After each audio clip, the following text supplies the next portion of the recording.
Good morning বন্ধুরা, আজকে তো সোমবার, তো পুজো দিয়ে আমার কমপ্লিট। আর আজকে ঠাকুরের ভোগে দিয়েছিলাম আম আর বাতাসা। তুলসী পাতাটা এইমাত্র মুখে দিলাম আমি। এখন এই প্রসাদটা খাবো না, খাওয়ার সময় নেই, কারণ অনেক তাড়া, রান্না করতে হবে।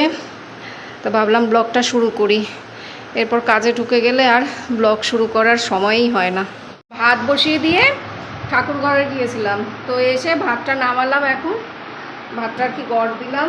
আর আজকে সয়াবিন রান্না করব। সয়াবিনটাও সেদ্ধ করে ঢাকা দিয়ে রেখেছি, লবণ দিয়ে সেদ্ধ করে ঢাকা দিয়ে রাখলাম। এখন এই যে প্রেশার কুকারে ডাল বসালাম, ডাল আর একটুখানি আলু রয়েছে, আলু সেদ্ধ দিয়েছি। এইমাত্র বাজার নিয়ে আসলো, ডিম, দুধ, আলু, করলা। দেখো করলার কি সিঁড়ি, এই দেখো করলার কি চেহারা, কি করলা নিয়ে এসছে।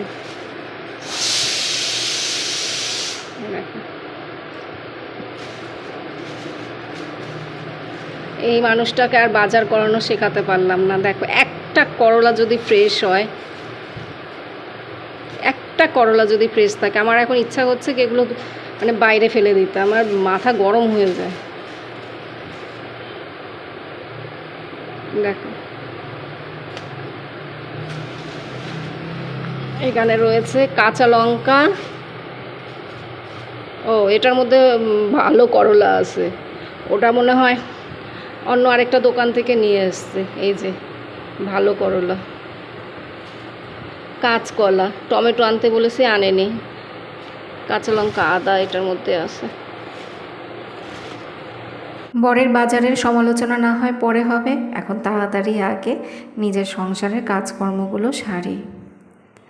কৃপা কলেজে যাবে, তো কৃপার তো 2 মাস ছুটি ছিল, সেকেন্ড ইয়ারের সেমিস্টারটা ওদের হয়ে গেছে।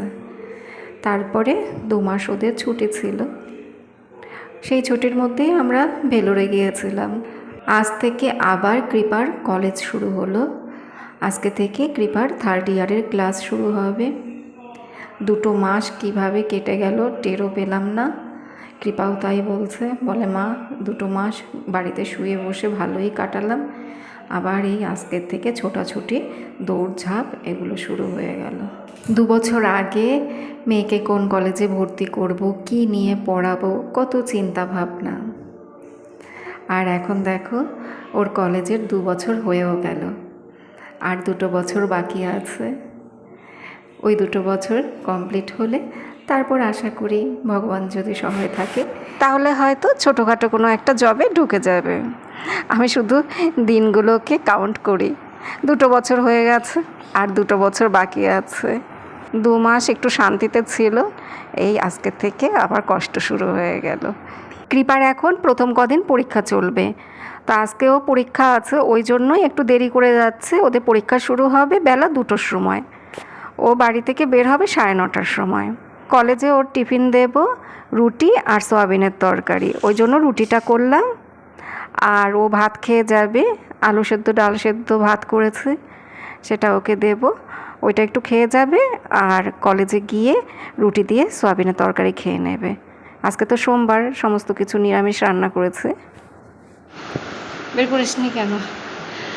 বাইরে মুষলধারে বৃষ্টি হচ্ছে, এবার মেয়েকে এর মধ্যেই যেতে হবে। ওর টিফিনটা গুছিয়ে দিলাম, আর ঠিক করে খেতেও পাচ্ছে না, তাড়াহুড়ার সময় না ওই জল দিয়ে গিলে গিলে খাবে। আর ওর বাবার আসার কথা ছিল, বৃষ্টি হচ্ছে বলে ওর পাপাও আসবে না। এখন এই একা একা স্টেশনে যাবে, ওই স্টেশনে যেতে যেতেই ভিজে যাবে, তো ভাত সব খাবেও না। বৃষ্টি হচ্ছে তো ওর পাপা সেই জন্য বাড়িতে আসতে পারেনি, ওর বাবাও তো তাহলে ভিজে যাবে। মেয়েকে এখন এই একা একাই যেতে হবে স্টেশনে। মেয়েটা ভিজতে ভিজতে চলে গেল, ভাল লাগে না। এই যে এই সারাদিন ভেজা গায়ে থাকবে, তো এই সর্দি, কাশি, জ্বর আবার শুরু হবে, বুঝেছো? আর জুতো তো একদম ভিজে যায়, এবার জুতো সেই ভেজা অবস্থায় পরে থাকে, পায়ের জুতো, মোজা সব তো ভিজে যায়, ও ওই অবস্থাতেই থাকে। বাড়িতে আসবে সেই 8টার সময়, তো এই দেখো এখন এই ভিজতে শুরু করেছে, এখন বাজে 9:30। এই 9:30 থেকে এই 8টা অবধি ভেজা গায়ে থাকবে, ভেজা ওই জুতা মোজা ওই পরে থাকবে। এরপরেই ওর ওই শুরু হয় সর্দি, কাশি, হাঁচি, জ্বর, এগুলো শুরু হবে। আর একবার শুরু হলে সহজে ঠিক হতে চায় না। বৃষ্টি আরও জোরে শুরু হয়েছে, ভাবছিলাম মনে হয় কমে যাবে, একটু কমে এসেছিলো কিন্তু আবার জোরে শুরু হয়েছে। ওকে বলেছে একটা জামা নিয়ে যেতে, ওই একটা গেঞ্জি মতো নিয়ে গেছে, জামাটা যদি ভিজে যায়, ভিজে তো যাবেই, ভিজে যাবে, এই বৃষ্টি ছাতায় মানে না। তো বলেছে জামাটা পাল্টাতে, জামা পাল্টালেও কি, ওই যে জুতো মুজো তো ওগুলো তো ভেজা থাকবে। বললাম যে তুই এমনি আজকে প্লাস্টিকের পরে যা, জুতো পরে যা। বলে মা পরীক্ষা চলে, পরীক্ষার সময় ওই শু মোজা এগুলো সব পরে যেতে হয়, না হলে ম্যাডামরা খুব বকাবকি করে, টিচাররা। তারপরে বলে যদি কেউ পরীক্ষার সময় বা যখন নাকি ওই সেমিনার নাকি থাকে, সে সময় যদি কেউ শু পরে না আসে, তখন নাকি তাদেরকে খালি পায়ে ঢুকতে হয়। খালি পায়ে ওই আর কি যে রুমে আর কি ওদের ওই হয়, পরীক্ষা টরীক্ষা হয়, সেই রুমে নাকি খালি পায়ে ঢুকতে হয়। বলে সেদিন বাইরের জুতো পরে যাওয়া যায় না, অন্য জুতো পরে যাওয়া যায় না, ওই কলেজের ওই কালো শু ওটা পরেই যেতে হবে। ওর ওটা স্কুল না কলেজ তাই বুঝি না, সব কিছুতে এত রেস্ট্রিকশন, ভালো লাগে না। আমি একটুখানি কুমড়ো শাক কেটে নেব, সে তো আগা মাথা গোড়া কিছুই খুঁজে পাচ্ছি না। এই দিয়ে একটু ডাল রান্না করব, ডাটাটা বের করে রেখেছি, ডাটা আর এই কুমড়ো শাক দিয়ে ডাল রান্না করব। এটুকু কেটে নিলাম, আর একটু আছে, সেগুলো আবার অন্য আরেকদিন রান্না করব। এটুকু দিয়ে আজকের মতো হয়ে যাবে। এ দেখো, এটা কি বলতে পারবে? এটা হলো করলার রস। এ বাবা, ভালো করে তো ব্লেন্ড হয়নি।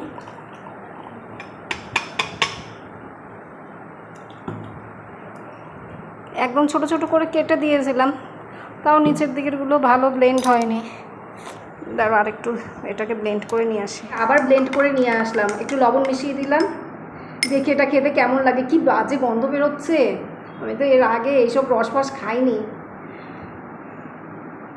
হে ভগবান,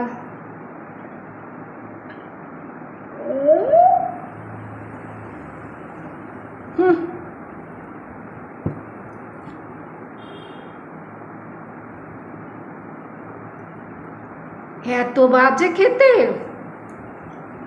এখনো এগুলো ভালো করে হয়নি, ব্লেন্ড হয়নি। লবণটা না দিলে তো খেতেই পারতাম না, লবণটা দেওয়াতে তাও একটু গিলতে পারছি, এইটুকু আর খেতে পারছি না। কি বাজে খেতে, কি বাজে খেতে, ভীষণ বাজে খেতে। আমার পুরো মুখটা তেতো তেতো হয়ে গেল।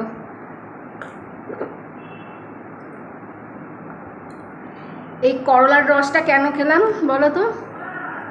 আমি হ্যাঁ বাবা দিচ্ছি। এই যে সেদিন ব্লাডটা টেস্ট করলাম, তো আমার সুগারটা নাকি বর্ডার লাইনে রয়েছে, তো সেই জন্য এখন এই তেতোটা খেয়ে আমাকে ওই কন্ট্রোলের মধ্যে আনতে হবে। এখন থেকে যদি কন্ট্রোল না করি তাহলে আমার সুগার হয়ে যাবে, তখন ওই সুগারের পেশেন্ট আর কি যা যা করে আমাকে তাই তাই করতে হবে।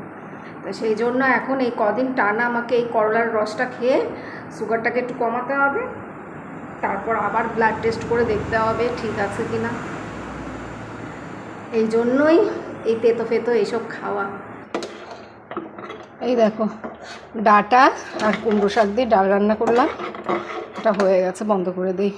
মুখটা পুরো তেতো তেতো হয়ে গেল, কি মানে তেতো ঢেকুর উঠছে। আর করলা আবার ভাজাও করলাম, আমার বরকে ডালের সাথে দুপুরবেলা দেবো করলা ভাজা, ভেন্ডি ভাজা। গুড ইভিনিং বন্ধুরা, এখন বিকেল 4টে বাজে। অর্জুন এইমাত্র বেরোলো, ওই জন্যই বারান্দায় আসলাম, ওর পাপার সাথে এই টিউশন পড়ার ওখানে গেল।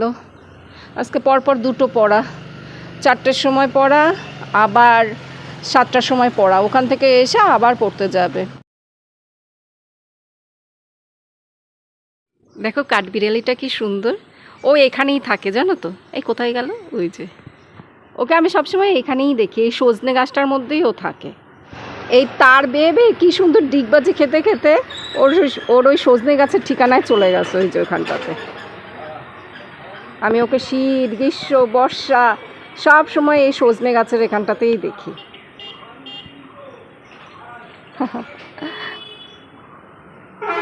আগে আরও ছোট ছিল, এখন অনেকটা বড় হয়েছে, মোটা সোটা হয়েছে। ছেলে মেয়ে কেউই তো বাড়িতে নেই, আমি একা এখন ঘরে, ওই মোবাইলটা ঘাটাঘাটি করব কিছুক্ষণ, তারপরে আবার কাজে কর্মে হাত দেবো। যাই, এখন গিয়ে একটু মোবাইলটা নিয়েই ঘাটাঘাটি করি, আর কি করব। ঘরের পাখাটা চালানো, দরজা জানলাগুলো সব বন্ধ করে দিতে হবে। বর্ষাকাল তো ভীষণ মশার উৎপাত হয়, না তো। এখন 5:20 বাজে। আমি এখন সান্ধ্যকালীন ভ্রমণে বেরিয়েছি।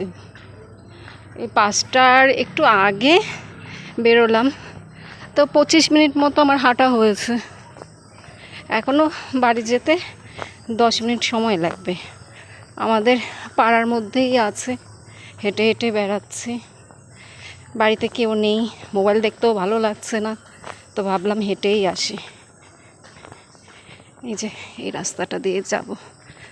রাস্তাগুলো জানো তো সব ভুলে যাচ্ছি। কৃপা অর্জন যখন ছোট ছিল, ওদেরকে নিয়ে তখন স্কুলে যেতাম, তারপর টিউশনে যেতাম, সেই সময় সব রাস্তা মুখস্থ ছিল। আর এখন কোনো রাস্তা দিয়ে যখন যাই, তখন আমাকে ভাবতে হয় এই রাস্তাটা ওইখানে যাবে তো, এই রাস্তাটা ভুল রাস্তা না তো। বাবা, রাস্তার কি অবস্থা! অবস্থা তো হবেই, বর্ষাকাল। দীপাকে ফোন করলাম, ও ছুটি হয়ে গেছে, এখন বাস ধরবে, বাস ধরে এয়ারপোর্টে যাবে, তারপর সেখান থেকে মনে হয় ট্রেন ধরবে, তারপরে হাবড়া, নাকি সেখান থেকে আবার বাস ধরে বারাসাতের, কি করবে জানি না। সে আসতে তো 7:30 8টা বাজবে। ভালো লাগছে না এই বৃষ্টি বর্ষার মধ্যে। মেয়েটা গেছে তো, শুধু ওর কথাই ভাবছি, কখন বাড়িতে আসবে। 8:15 বাজে, এখন এই কৃপা আসলেই মাত্র। বাপরে বাপ, সে কখন গেছিস তুই? জল ওই কলেজে গিয়ে আর ভরিস নি, নাকি বাড়ি থেকে যা দিয়েছে তাই শুধু খেয়েছিস? খুলে রাখ ছাতা, আবার তো কালকে সকালে বেরোতে হবে। আমি ভাত গরম করছি। কৃপা কলেজ থেকে আসার পর ওকে ভাত গরম করে দিলাম। আর অর্জুন টিউশন পড়া থেকে আসলো 9:30টার দিকে। তারপরে আমি, অর্জুন, আমার বর, আমরা 3জন ডিনার করে নিলাম। আমি তো রাতের বেলার দিকে সেভাবে ভাত খাই না, ওই ডাল সবজি যা থাকে সেগুলো একটু খাই। তারপরে ধরো আজকে সয়াবিন রান্না করেছিলাম, সয়াবিন ছিল, একটু সয়াবিন খেলাম। এখন এই ঘরের বিছানাটা করব, বেডশিটটা চেঞ্জ করব, বালিশের কভার চেঞ্জ করব। অর্জুন প্রচণ্ড বিরক্ত করে, ওর জন্য না আমি বাড়িঘর কোনো কিছু ঠিক রাখতে পারি না। অর্জুন এই বালিশের উপর, বিছানার উপরে শুধু লাফালাফি করে, তো ওই কারণে কদিন পর পরই আমাকে এগুলো চেঞ্জ করতে হয়। আর চেঞ্জ করা মানেই এগুলো আবার কাচা ধোয়া করতে হবে। এমনিতেই আমরা 3জন জানো তো এই সময়টাতে ভীষণ মজা করি। ডিনার হয়ে যাওয়ার পরে আমরা যখন শুতে আসি, তখন এই ঘরে আমরা শুয়ে বসে আড্ডা দিই। তো কৃপা তো তাড়াতাড়ি ঘুমিয়ে পড়ে, অর্জুন তো দেরি করে ঘুমায়। কৃপা যতক্ষণ জেগে থাকে ততক্ষণ আমরা 3জন খুব মজা করি। দেখতে পাচ্ছ অর্জুন কীরকম দুষ্টামি করছে, একবার আমাকে বিরক্ত করছে, একবার কৃপাকে বিরক্ত করছে। কৃপা তো এখন ঘুমিয়ে পড়বে, আজকে ও কলেজে তাড়াতাড়ি গেছে, তো সেই জন্য তাড়াতাড়ি শুয়ে পড়বে। কিন্তু অর্জুন কৃপাকে ঠিকমতো ঘুমাতে দেবে না, এই নিয়ে 2 ভাই বোনের মধ্যে ঝগড়া হবে। অর্জুনের এই তাণ্ডব রাত 1টা 1:30 অবধি চলবে। 1টা 1:30টার আগে তো আর অর্জুন ঘুমায় না, ওর সাথে আমাকেও জেগে থাকতে হয়। আমার তো ঘুম পেয়ে যায়, কিন্তু তাও কষ্ট করে জেগে থাকি। অর্জুনের তো শ্বাসকষ্ট হচ্ছে, ওই জন্য আজকে ওকে নিমুলাইজারটা দেব। তো নিমুলাইজারটা বের করলাম, এখন এটার মধ্যে ওষুধ দিচ্ছি। এই ওষুধগুলো সব ঘরেই ছিল।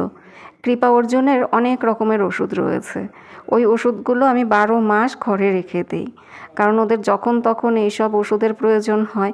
সেই জন্য 12 মাস ওই ওষুধগুলো আমার সাথে সাথে থাকে। আমি যখন কোথাও ঘুরতে যাই তখনও সেই ওষুধগুলো সাথে সাথে বয়ে নিয়ে যাই।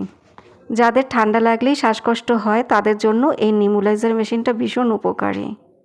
এটা যদি ঘরে থাকে তাহলে ওষুধটা ফার্মেসি থেকে কিনে এনে নিজেরাই বাড়িতে বসে এই নিমুলাইজারটা দেওয়া যায়, আর তাড়াতাড়ি সুস্থও হয়ে যায়। নিমুলাইজার দেওয়ার পরে অর্জুন আবার দুষ্টামি শুরু করেছে। এইমাত্র আমি বেডশিটটা চেঞ্জ করলাম, দেখো তার মধ্যে আঁকিবুকি শুরু করেছে। আমার হাতের মধ্যেও এতক্ষণ ধরে আঁকিবুকি করছিল। এই সমস্ত তাণ্ডব ওর চলতেই থাকবে। ওর এই দুষ্টমির জন্য আমি ভালো বেডশিট, বালিশের কভার এগুলো ব্যবহার করি না। দেখো আজকে তোমাদেরকে প্রমাণসহ দেখিয়ে দিলাম ও বিছানা চাদরের মধ্যে কী সব করে। যতক্ষণ বাড়িতে থাকবে ততক্ষণ ওর এরকম হাতে পায়ে দুষ্টামি চলতেই থাকে। হয় আমার পেছনে লাগবে, নয়তো কৃপার পেছনে লাগবে, আর নয়তো বাড়িঘরের জিনিস নষ্ট করবে। বন্ধুরা, আজকের মতো ব্লগটা শেষ করছি। তোমরা সবাই ভালো থেকো, সুস্থ থেকো, সাবধানে থেকো। আবার আগামীকাল দেখা হবে। গুড নাইট বন্ধুরা।